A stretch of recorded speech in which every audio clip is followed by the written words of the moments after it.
So welcome everyone. I'm Ash, one of the trustees at the Combined Military Services Museum. Today I'm so lucky to have with us, we have Matt and Jonathan, both wonderful historians that have been working with the museum recently.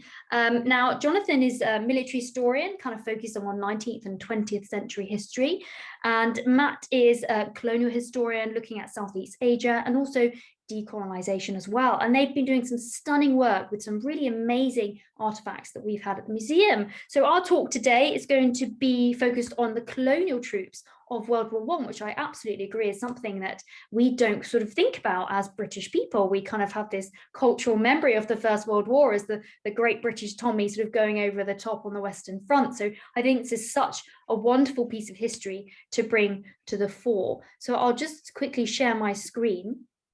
And we will start off with Matt, who will go through his research that he's been conducting at the museum, and then we'll go to Jonathan. And please, if anyone has any questions, please pop them in the chat. I've got loads of questions that I can't wait to ask the guys at the end. So Matt, if you'd like to kick us off, thank you very much. Thank you so much. Right, so if anyone hasn't read the blog that I wrote on our museum website yet, I am Matthew. I'm from Singapore. And I moved to the UK to basically research about colonial history. So I think this was an amazing opportunity to get a chance to get hold of some of the artifacts that were at the museum. And so, yeah, as the title suggests, this is basically a look at British Indian troops in the Great War. So their fight and how their legacy has been portrayed since then.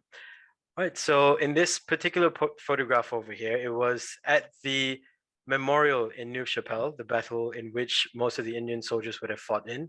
And it was unveiled on the 7th of October, 1927. So if you see in the photograph, sorry about that, so these soldiers would have been either survived the war or would have joined the army following World War I. But here they are standing all brave and proud. And if you see in the next photograph, which we did take a look at for a brief second. So the war budget was the collection of magazines that we had at the museum. And the titles were the ones that really stood out at me and Jonathan, because it really portrayed what people would have perceived at the time. But for us, we have the luxury of looking at it from the 21st century. And so the one thing that really stood out to me was the subheading that says the glorious loyalty of India. And yes, we know, I mean, India was a crown colony ever since 1858, but it didn't start out that way. It didn't start out peaceful. It was basically a culmination of the end of a Sepoy rebellion, or a rebellion by Indian troops against the British East India Company. And it was ever since that rebellion, and once that rebellion was completely crushed, that India became a crown colony in 1858. And so when the Great War broke out, or World War I, then they found themselves on the front and joining alongside British troops and British officers. So in the picture here, you could see the one thing that we researched and came up with was that none of them actually came to Europe or were brought into Marseille in France with the proper uniform or anything like that. They were given the specific kits and things in a haphazard manner. And as we go through the next few photographs, then we'll see exactly what it means. So right now in this particular scan, they're wearing what we would have referred to as the tropical uniform. So in October of 1914, in what we would assume would be winter already in Europe, and they're wearing tropical uniform. But at the same time, the heading reads, Indians eager to meet the foe. Now, I found this really surprising because yes, they would have come in with that loyalty to serve the British Empire. And these would have been soldiers that were not part of any previous rebellion. So they had no idea of what the British colonial empire was like in terms of serving in the military. So they would have been eager, but most of them would never have set foot in Europe ever in their entire life. So they're basically going to fight a war against an enemy they'd never seen before. So if you were to tell them you're going to fight Germans, they probably would have questioned what Germans would look like, what their uniforms would look like. So it's quite amazing to think the kind of emotions that they would have been going through, but they were welcomed wholeheartedly in France. So I think that would have given them some kind of an emotional support, in a sense, that yes, what we're coming to do is something that is brave, it is courageous, but in the end, if someone were to ask them, who are you fighting for and what are you protecting, then it would just be, well, we're just serving the colonial empire. So in the next photograph, I think we'd have a closer look at it. So again, the subheadings, it says India's warrior sons for the front. So it doesn't really have any kind of impact on Indian soldiers if you tell them that, you know, your warrior sons on the front. But for them, it was all about probably surviving their role in the military, because they would have been paid to serve in the military at the time. And it's quite interesting to see how, you know, in the picture in the middle, the soldier on the right has a smile on his face even. So it's really, it was really breathtaking to be able to look through this magazine while we were doing research for this. And just some of the captions below, it says, our Indian troops are pouring hot foot on the enemy. It's just the language of it is very, I mean, it is propaganda at the end of the day, but the language of it is very colorful, in the sense that whoever's reading this war budget magazine in 1914 would have thought, well, here are Indian troops from our great crown colony supporting our sons and our fathers who are at on the Western Front. So, but back again to how they were prepared. So they would have arrived in Marseille at the docks, and they would have been going towards the Western Front at Neuve Chappelle. But they wouldn't even, some of them wouldn't even have been taught how to use weapons that were being used in the Great War at the time. So specifically the small magazine Lee Enfield Mark III, which I think and I hope is the next picture that I've put in. So if we could go on to the next one. Yep, so this is them doing their training before they went off to battle.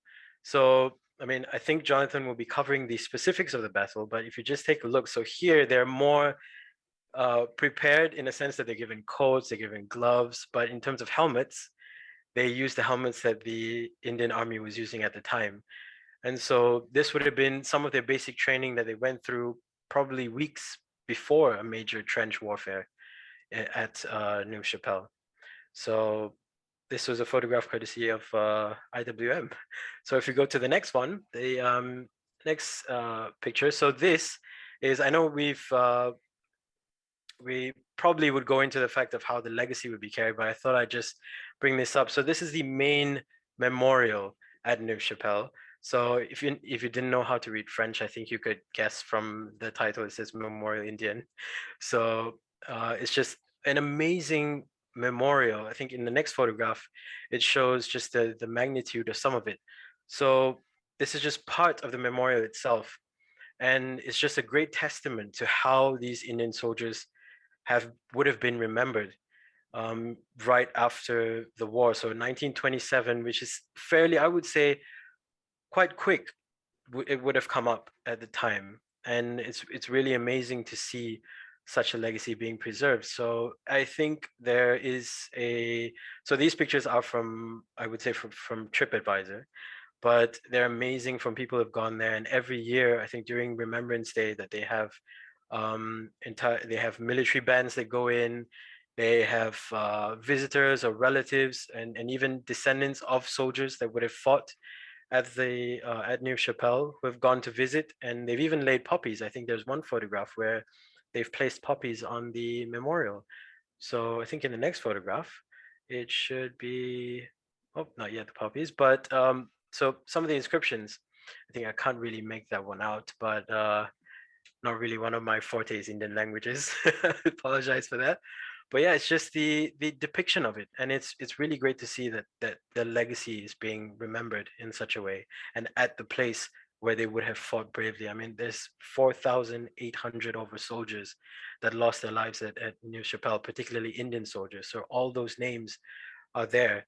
There is another memorial in Brighton that has the names of about 53 of the soldiers. It's called the Chatri Memorial. Unfortunately, I couldn't find many nice photographs of that memorial, but if you were to Google it, the Chatri Memorial in Brighton, you could see how how that legacy is being preserved. Yeah. So I've gone to the next one. I think yeah. So the inscription is really it's sort of it's really nice to see that they've placed this in honor of the Army of India and those who fought in France and Belgium, which I think Jonathan will be talking about later, and just leaving that sense of remembering these troops, these colonial troops that took part in a fight that was not really theirs, and their loyalty was basically towards the crown and just serving the crown, which was the main idea of these war budget pictures and everything. So yeah, I think that's about it, unless I have. Oh yeah, so this is the photograph I was talking about. So if you see, I think in the few little corners there, they've placed poppies.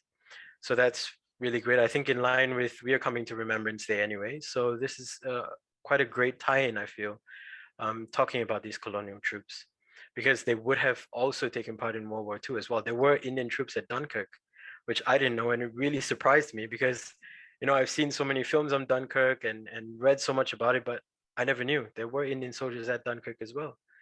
So that was pretty interesting. And I think I've come to the end of my bit. I hope I've not rambled on too much.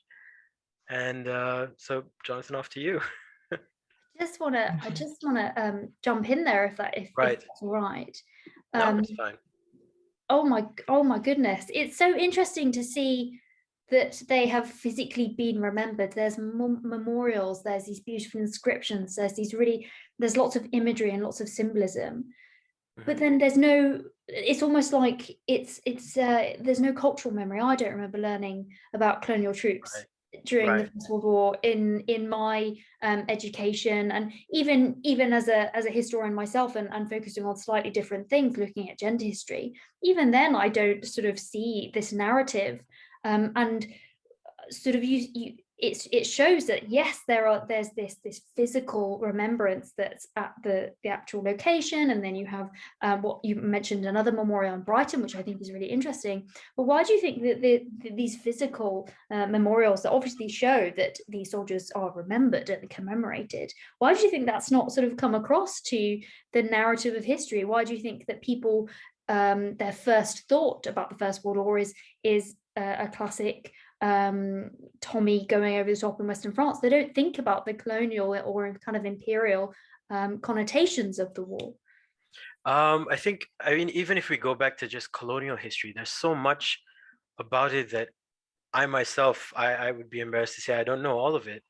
But when it comes to British history, it's so rich. I mean, you start from the Viking invasions all the way until what it is now. And you think about colonial history, it's such a big part of British history. But when it comes to troops, colonial troops especially, I think it boils down to the culture that we when we think about war. And if you're living in Britain, you think about war, you tend to personally think about British troops, and particularly only British troops. But then you come across these magazines like the War Budget, and when you do research about it, then you think about it. Wait, hold on a minute. We had almost a few thousand, or it would have been close to, I mean, definitely more than 5,000 that died. It would have been many more Indian soldiers that would have taken part, and not just from India, because there were so many other colonies, and which I think Jonathan's going to talk about later. But it's surprising in a sense that it's probably not part of our culture to talk about colonial troops, because in the end,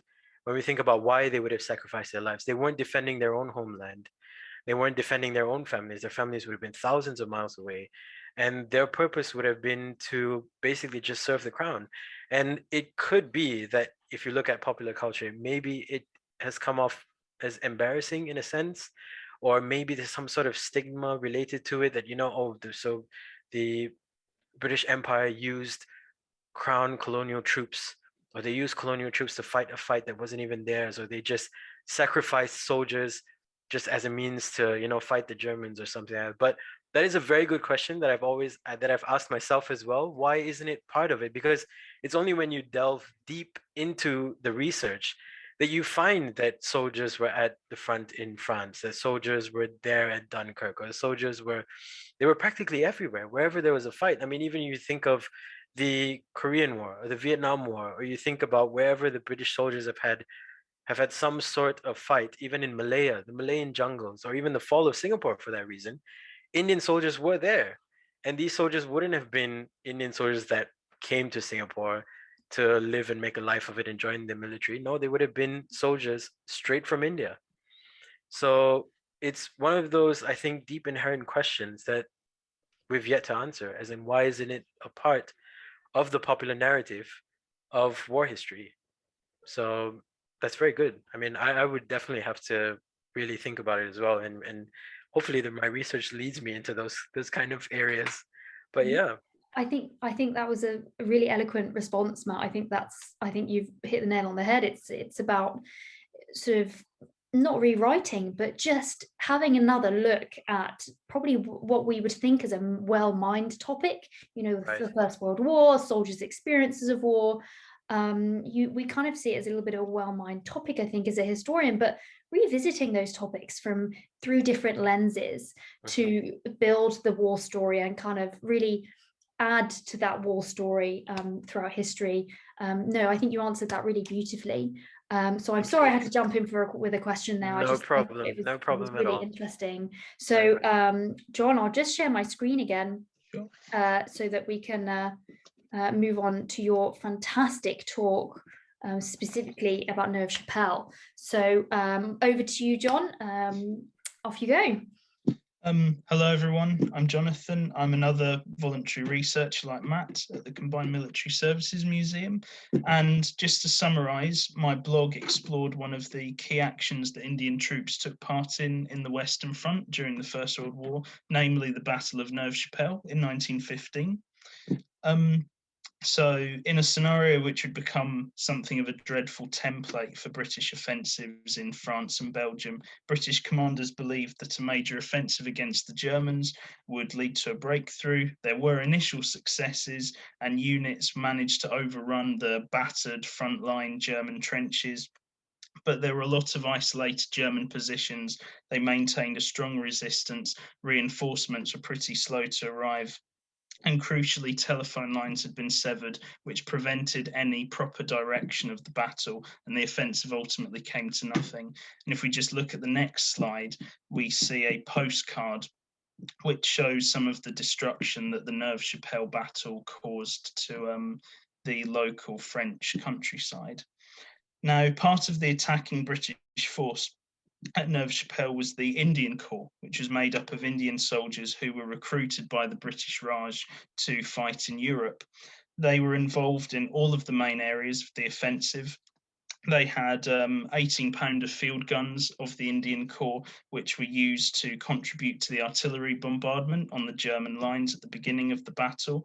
Indian infantrymen of the Garwal Brigade of the Meerut Division attacked along a 600-yard front, and they pushed on to take the village of Neuve Chappelle itself. But their reward for all of this bravery and sacrifice was, as I said, a breakdown in British communications. Reinforcements were sent to failed attacks rather than areas of success. And in total, 4,200 Indian soldiers were killed after 3 days of this futile offensive. Neuve Chappelle certainly shows us that Indian soldiers faced as much danger as domestic British troops did. This kind of battle also, I think, highlights how alien an Indian soldier's experience must have been when they fought at places like Neuve Chappelle, with a markedly different climate, language, terrain, customs to the ones that they grew up around in India. But out of this confusion and insecurity came tremendous courage, and therefore they remain a crucial component in ultimate British victory in November 1918. So if we move on to the next slide, we can to explore the portrayal of colonial soldiers more widely, my blog also studied several issues of the British First World War wartime propaganda magazine, The War Budget, which, as we said, were found within the museum's archives. Within them are portrayed colonial troops not just from India, but also those from French Algeria, Senegal, and the Belgian Congo as well. So as I sifted through some of these volumes of contemporary British propaganda, I expected to come across imperialist ideology, which portrayed colonial soldiers as inferior, subordinate, willingly so to their white counterparts. And this view was present within this magazine, and it's exampled here, when Indian soldiers are made to look inferior and primitive in their cooking methods in one picture, with an Indian soldier cooking over a small fire, whilst white soldiers, which are on the same page, are seen as far more advanced and civilized with large soup kitchens, etc. And the emphasis throughout all of the magazines remains on the white soldiers, including the Germans, and it's never in any doubt who's in charge of Allied military affairs and strategy. But what I didn't expect to find was an attitude present within multiple volumes, and this was applied to many different troops from different colonies, which was an abundant praise of their reckless courage and their almost insatiable appetite to get to grips with the Germans for death and glory, that kind of reckless bravery streak. And this is why this subject interested me as much as it did, because it was an opportunity to explore this hidden attitude, I think, amongst the British establishment towards soldiers of colour. And just on the next slide, a single example of this is a drawing of Sikhs and Gurkhas charging gloriously and completely into battle in a November 1914 edition. And linked to this viewpoint is the proclamation that these colonials are happy fighting hand in hand with their white comrades in arms against the hated German invader. And there are several examples of this attitude which are highlighted in my blog, which are present throughout all of the issues of the war budget. This portrayal of colonial soldiers as recklessly courageous and disposed to violence in a way, I think is an interesting and often overlooked area of the military experiences of ethnic minorities during the First World War. I think this portrayal of happiness perhaps tells us something about the mindset of British policymakers during this period and what they thought about the British Empire and its native populations by this time. Indeed, I think perhaps by 1914 to 18, they thought it was no longer enough to simply portray these colonials as coerced conscripts forced into fighting for the British. Now they needed some semblance of acceptance, cooperation, and happiness within the official image of the British Empire, regardless of how far from the truth this really was. The empire was to be a collection of contented states, which were to be shaped in the British image of commerce and prosperity, all of them ready to fight to protect the mother country and its wider imperial possessions. And on the next slide, we can see that the same attitude in this case applied to the French and Belgian empires as well. Here is a soldier from the Belgian Congo speaking to a fellow Belgian sailor in France. And being allies of Britain at this time, of course, they apparently ran their empires along the same levels of happy consent and determination amongst the colonials to fight courageously for their European rulers in the service of their empires. This view could also have been adopted to highlight the greatness and breadth of the British Empire, to show the British people that they were able to call up this colossal force of reckless courage from all around the world and produce countless millions to fight the Central Powers. This could also have been designed as a morale booster to show that the Germans don't stand a chance against the Empire with its mighty warriors who are ready, willing, and able to fight. This stance was also taken possibly to reassure people of colonial loyalty, especially done to assuage fears perhaps caused by Imperial Germany's attempts to instigate an uprising in India against British rule when the war began. And I think the writers of the war budget may also have believed that these colonial soldiers had an ancient heritage of proud warriors which were able to fuel their reckless courage. And in one picture, which you've already seen, the Indian soldiers that are seen cooking are described as happy warriors. Just on the next slide, just down below, happy warriors from India. Just to conclude, with this being Black History Month, I think it's apt to bring these views which have been hidden away in history out into the open as part of remembering these brave troops. The views expressed in the war budget, whilst certainly not adequately conveying the true experiences and motivations of these colonial soldiers, not least those who fought at Neuve Chappelle, they do lend valuable insight into the views and the possible reasons for them held by their European imperialist leaders. And therefore, I think that helps explain how they operated, what they thought of the colonials, and why they did what they did to these foreign soldiers during the Great War. Thank you. Thank you so much, Ronnie. It's just so fascinating. And just to think that all of your work, what you've just talked about, is been instigated by finding these wonderful magazines, the war budget, in the museum. And I think it's just such a wonderful example of how history can really open up a door for debate, for dialogue, to again re-examine these parts of the past that may not be particularly well known. And I think both of your talks have really been so wonderful in identifying different aspects, particularly Matt with the commemoration and remembrance, which is obviously very key as we move into sort of the next couple of weeks is all about remembrance and commemoration. And you, Jonathan, talking about the kind of attitude that the war budget was trying to portray to its reader, this kind of subconscious theme of showing these soldiers as recklessly courageous. And I think that's a really interesting kind of point, because obviously being a veteran, I worked with the Gurkha rifles, the Gurkhas, and they were just fantastic soldiers.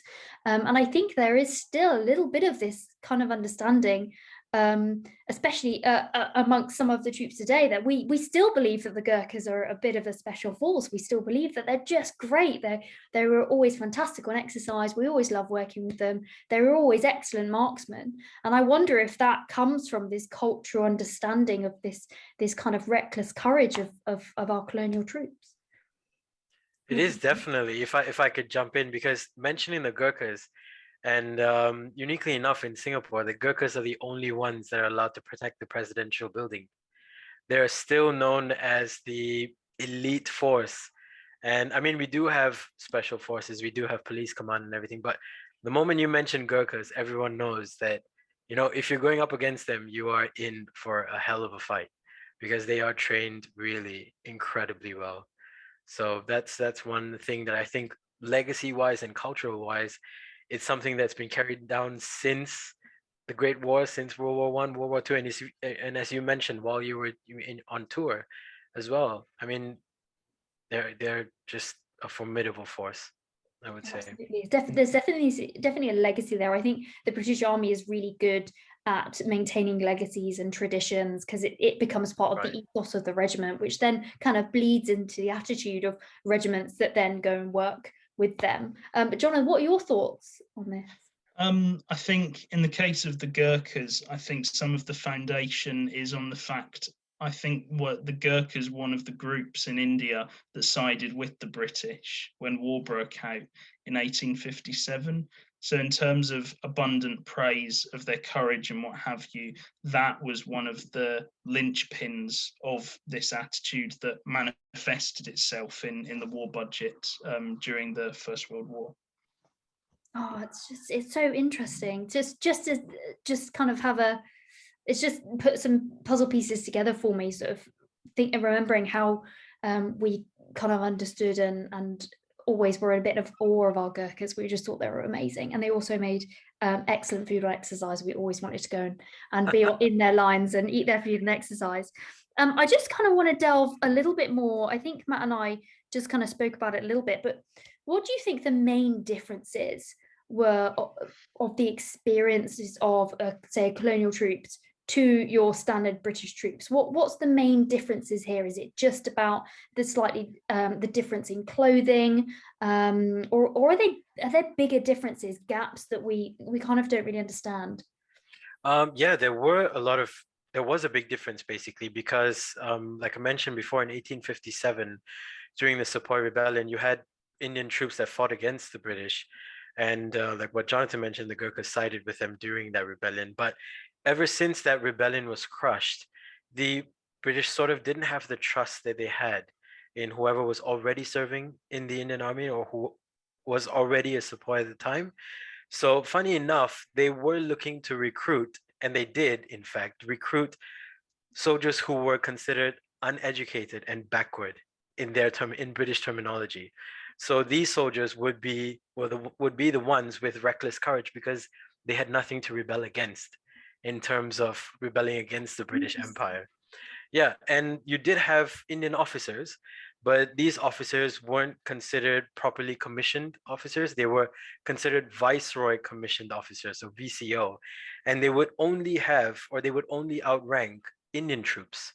So they were Indian officers, but they would only outrank Indian troops. So even if you were a corporal or even a lance corporal or a private for that matter, you still outranked a VCO or Viceroy commissioned Indian officer, which was stunning to me in the fact that it explains a lot about what could have happened at Neuve Chappelle, because I was telling Jonathan earlier that when they were at the front, the moment a British officer who was in charge of Indian units, once that officer was killed or wounded or out of action, they were completely lost. As in, it was almost as if their source of morale came from that British officer who was commanding them and leading them. And even when it came down to the VCOs, the Indian officers, they didn't have much to do in that time. It was a title, basically, sort of like a figurehead kind of title that, yeah, you are a commissioned officer. And look, we as British commanders are giving you that title. But in terms of the actual military knowledge or warfare knowledge, that they wouldn't have had much of that because they would have been considered either uneducated or sort of backward because they had that reckless courage. So it explains quite a lot about what could have happened, that they just fell apart if they weren't led by a British officer. So in terms of the difference of experience, it was definitely very, very big because British soldiers had that sense of, I'm protecting my homeland, my family, my wife, my children, my relatives. But for the Indian soldier, it's just, I just want to stay alive. So that's definitely the biggest difference that I've come across in terms of the research of the war budget and what some of these, they do have, there are personal stories of some of these Indian soldiers because not many of them wrote diaries, not like some British soldiers would have during the war, but personal accounts, just passing the story by word of mouth down to, their children, and then children passing it on to their children. So that's how some of their histories have been sort of recorded. And whoever was lucky enough to hear that account, some of them are written down. But that's the biggest difference that I've come across. That's utterly remarkable. I mean, what you're talking about is mission command, and you and I both know, having both served, it's such an important part of war and of warfare, being able to, you're at the rank that you are, but you're trained to a rank above you, so that if something happens to that person, you can step up and take that command. So what a very interesting and I'd say kind of difficult way to kind of lead or organize troops, because like you said, that linchpin, that British officer, if he's gone, that kind of inherent, so important decision making, that's like a split second in battle, is gone. So that's a really, really interesting fact.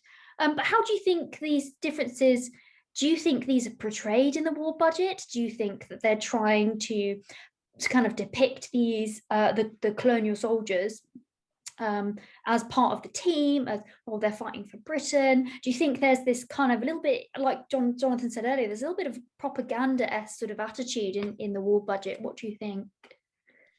Yeah, I think I think for sure it's definitely hand in hand is sort of the attitude that the war budget, sort of arm in arm fighting between colonial soldiers and domestic British troops and stuff. I mean, if you flick through the war budget, you don't ever come across the overriding factor that I think would have been present in a lot of Indian soldiers' minds and other colonial troops as well.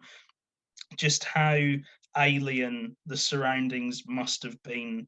I mean, in the case of Indian soldiers, transported thousands of miles away to a country where you don't speak the language, fighting against another country that you don't speak the language. And I, I don't know this for sure, but I really don't know how many of them were ever given a coherent set of reasons why they were there, why they were really fighting. I don't know if it was ever actually explained to them. And I think the result of that will have been just confusion and uncertainty and fear, just fear, I think, of being where they were. And none of that is in the war budget. That sort of that negative portrayal is nowhere near in the war budget. Just I think for the sake of morale and propaganda, it's not there. And I think that's why it's so important that we do things like this as historians, just to uncover those narratives, review what we think history is, and make inferences, new inferences from these wonderful primary sources that we have in the war budget. And kind of talking to both of you, I feel like they were at a huge disadvantage. Not being given a reason to fight is a huge strategic disadvantage in my opinion. And then there's sort of the little things like the basic needs, not having the correct uniform for the weather, language barriers, that sort of very sort of tactical and operational disadvantage of your mission command is always going to be British, and you're considered to not be educated enough to be able to take on that responsibility of having tactical decision making.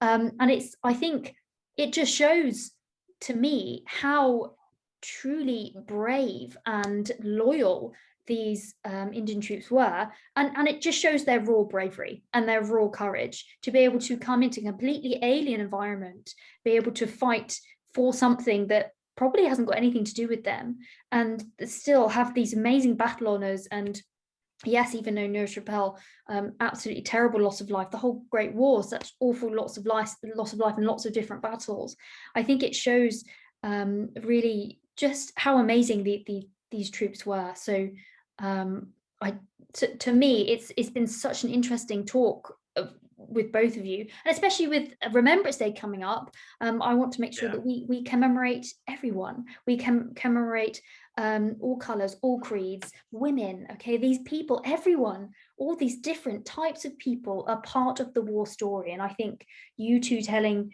this story has helped it be a part of that war narrative. So last but not least, I just want to have a quick question. It is about commemoration. Matt, you mentioned about a memorial in Brighton. Why is there a memorial in Brighton? Because I've never heard of that before.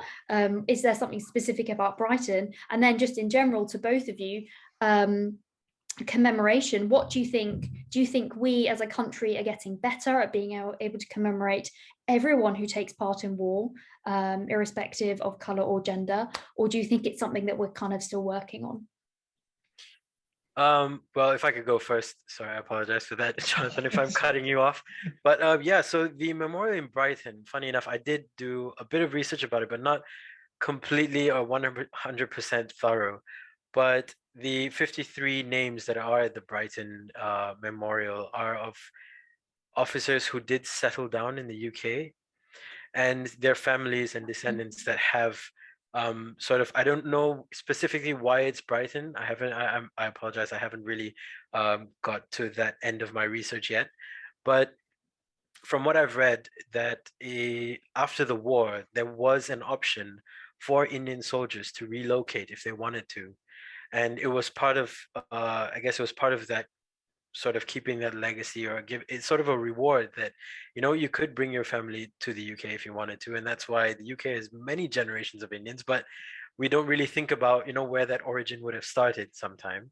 So the Brighton Memorial, or the names, the 50 odd names that are at the Brighton Memorial, are for soldiers that did die in the UK, and not at the front at Neuve Chappelle. So that's basically what it's about, the Chattree Memorial. But as to why it's at Brighton and not somewhere else more prominent like London, that I have to get back to you on that. So yeah. That's about it. Go on, John. I think more generally, I think ultimately colonial soldiers have been remembered badly. Like historically, for a lot of decades, there was never any serious research or commemoration in the British public sphere. Even in India itself, for many years after independence, colonial soldiers and their bravery were ignored, and they were dismissed as part of the imperial past. No one wanted to know about them. I do think in Britain here, a lot of progress has been made in the last 20 years or so, because more recently, troops have been commemorated more openly today, especially with the centenary of the First World War and all of its events having happened. I think a poll was taken, and about 70% of the British public are now aware of the contribution of Indian soldiers to the Great War since marking the centenary began in 2014. And around the same period, the British Legion created the red candy cotton poppy in order to thank those Indian troops, because that's made from a hand-spun traditional Indian cloth.